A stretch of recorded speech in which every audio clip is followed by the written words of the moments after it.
Welcome to the Disney Wedding Podcast. This show is brought to you by Carrie Hayward's Fairytale Weddings Guide, the only guidebook and bridal organizer tailored exclusively to Disney's fairytale weddings at Walt Disney World. I'm Carrie Hayward, and each week I feature Disney wedding updates, money-saving tips, and interviews with wedding vendors and real Disney couples. I also cover honeymoons, anniversaries, and engagements at the Disney parks and resorts. Join me now as the Disney Wedding Podcast celebrates romance at Disney destinations.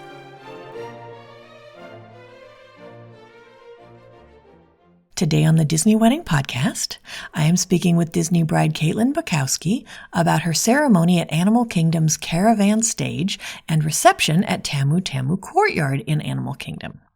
I thought you guys would be interested to hear how she chose these locations and how she planned everything and how it all turned out. So welcome, Kaitlyn. Hi, thank you so much for having me. Thanks for being on the show today. I would love to start at the very beginning and find out how you and your fiance decided that you wanted to have your wedding at Disney. So we kind of knew that we always wanted to do something a little bit different and unique. And we knew we didn't want to get married like locally in St. Augustine. So I've been going to Disney since I was a kid, and I just knew that that's what we wanted to do. Okay, so then how did your friends and family react when they found out where the wedding was going to be? They were very, very excited. That's great to hear. How many guests did you invite, and how many were able to make the trip? So we invited about 54 people, and about 48 came. Okay, wow, great turnout. Yeah. Did you set up a room block for your guests? We did, yes. So we did Animal Kingdom Lodge, Port Orleans, French Quarter, and then All-Star Movies. Okay. Now, how did you choose the day of the week and time of day for your event? Well, we all have jobs, so we knew that we wanted to do a weekend. And we all live about an hour and a half away, so we knew that the weekend would be pretty easy for everybody. And then we knew we wanted a night wedding just because it's very beautiful in Animal Kingdom at night. Got it. Okay. How did you choose your ceremony and reception venues? So we knew we wanted the Caravan Stage because we were actually going through your website and looking at the locations, and we just fell in love with it. Like, it was so different, and I hadn't really seen a lot of weddings there. So we loved it. So we picked that. And then originally we had picked Harambe Street in front of the Lion King for the reception until we got our contract, and they wanted like $19,000 and just food. Oh. And yeah, so we knew that wasn't going to be possible with only 50 people. So we chose Tamu Tamu, which was honestly like our first choice anyways. We fell in love with it, so it worked out. Oh, that's wonderful. With the Caravan Stage, were there any unusual requirements or things that you had to be aware of when you were planning your ceremony? Not really. I know that they closed early, so that's how we were able to get into the park during park hours. So that was really nice. So we didn't have to wait like 2 hours to go in. Oh, that's a great point. Yeah. And then that also enabled you to do some ride mix-ins. Is that right? Yes. Yeah. We did 2 ride mix-ins. We did Flight of Passage and Everest. How did those time out with the ceremony? So it was a little weird because our ceremony was like really short. And so the guests kind of sat around for a while. That's kind of one thing that I didn't really like. I probably would have changed that. But at 8:00, as soon as they gave us the clearance, they took the guests to Everest, I think first, and then Flight of Passage. Oh, great. So they were one right after the other. Okay. Yes. Yeah. It was right after the other. That's cool. Now, did you use any outside vendors for the portions of your event that you were able to? Yes. So we used Flower and Bloom for our personal floral, and they're local in St. Augustine. And then we used That First Moment for our photographers, which I love them. And then for our videographers, we used Bahia Films. Okay, great. Now, how did you choose your officiant? So she's actually my mom's best friend. She has never done a wedding before. She got ordained online, but she has such a beautiful speaking voice that we knew that she would do really good at it, and she did. And then did you add any entertainment to the ceremony or the reception? Yes, so we had Mickey and Minnie in their safari outfits, which was amazing. And then we had DJ Greg. Got it. Okay. Do you have any menu items or cake flavors you would recommend? Oh my gosh, our menu was amazing. That is still one thing that guests still talk about is the menu. So we had the Martini Action Station, which it had I think it was the mac and cheese, the risotto, the mashed potatoes. And then we did the braised boneless short ribs, which everybody was obsessed with. And then we did blackened shrimp skewers because we had a few people that didn't really eat meat but ate fish. And then we did the roasted chicken. And we also added the cheeseburger steam pods from Pandora, and those were a big hit as well. And then for our flavors for our cake, we did lavender cake with lemon curd and blueberry filling, which was amazing. And then I believe our other one was, orange cake and tropical mousse, because we did cupcakes instead of a traditional wedding cake. Oh, great. So you had 2 flavors of cupcakes. Yes. Yeah. They did like 25 and 25 of each flavor. And did the orange cake with tropical mousse actually taste like Dole Whip? It did. It was very good. Did you guys add any other events around your day, like a dessert party or a welcome party? Yes, we had a dessert party as a welcome party the night before. That was at EPCOT, the Germany, I think it's the Promenade. You don't happen to remember which sections they gave you, do you? I think they gave us all of them, and then they actually just had like one closed off for just their staff. Can you talk about the kind of food that you served at your dessert party? So we did a nacho bar, and then we did the churro flambe as our like actual like sweet dessert, which I didn't really love. And some guests like it, and then some of them didn't. So I probably, if I would have changed, I would have gone back and changed the menu a little bit for that event. That's interesting. Yeah, I've heard that the churros get kind of like crispy, like they get really burned down or something in the flambe. Yeah, they just tasted like I was biting into like a straight alcohol shot. Oh, gosh. Yeah, they were intense. Can you give my listeners a timeline of how the wedding day ran? Yeah, so we started hair and makeup around 11:30, and then we got ready until about 3:30, and that's when our photographers and videographers came, and they took our pictures kind of at the end of getting ready, and then they went down and took pictures with the boys. We took pictures, we sent the boys at like 5 to Animal Kingdom with the transportation, and then we ended up going around and taking pictures around the lodge while they were gone.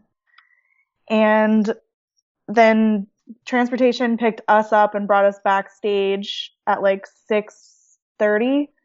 And then guests started to arrive around like 6:45.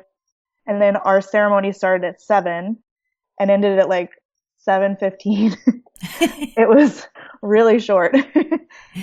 So the guests just kind of sat around while Ryan and I went around Animal Kingdom and took pictures, and we did videographer stuff. And then I think our ride mix-in started at 8. And then that was until 9 o'clock. And then 9 o'clock, our reception started. So our reception went until, I believe, 1 a.m. Oh, great. Okay.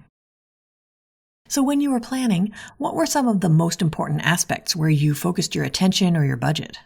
Me being an interior designer, I really wanted everything to be aesthetically pleasing, and I wanted it to all kind of flow with the theme. Like we did a vintage Bohemian Safari theme.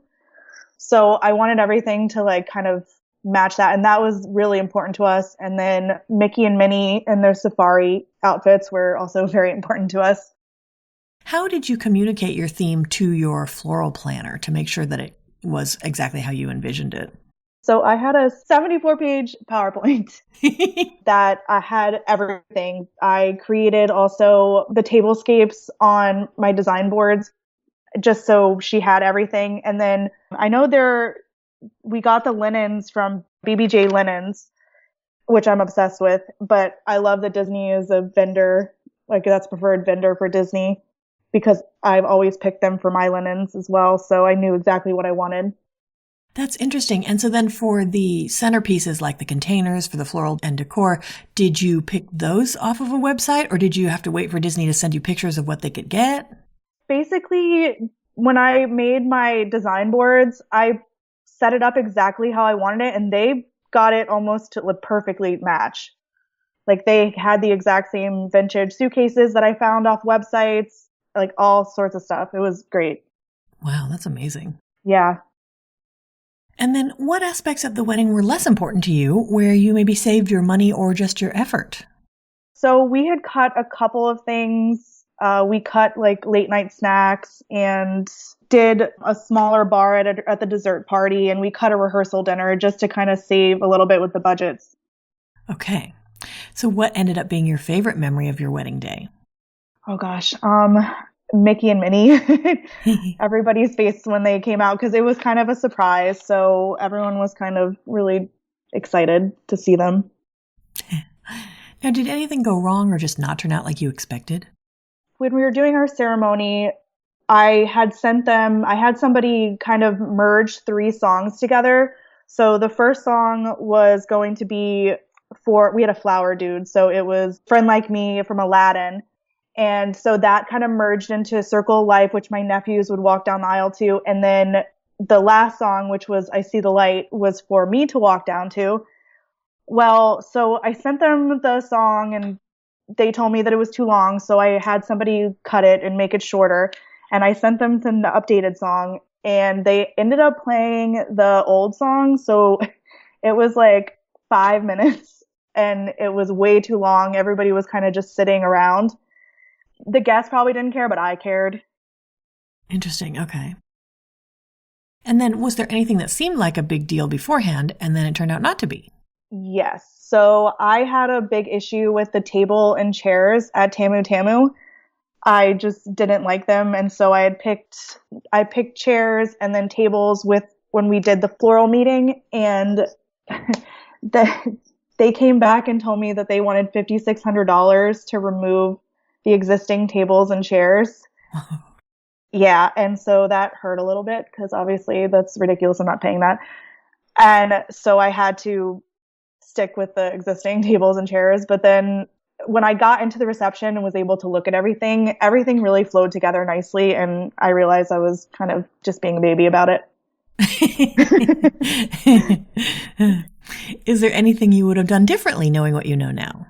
So I think that we would have done maybe just one ride mix-in, just because they had like the guests walking from both points, and it just was too much for the guests. And I think I wouldn't have done the cupcakes because nobody ate them.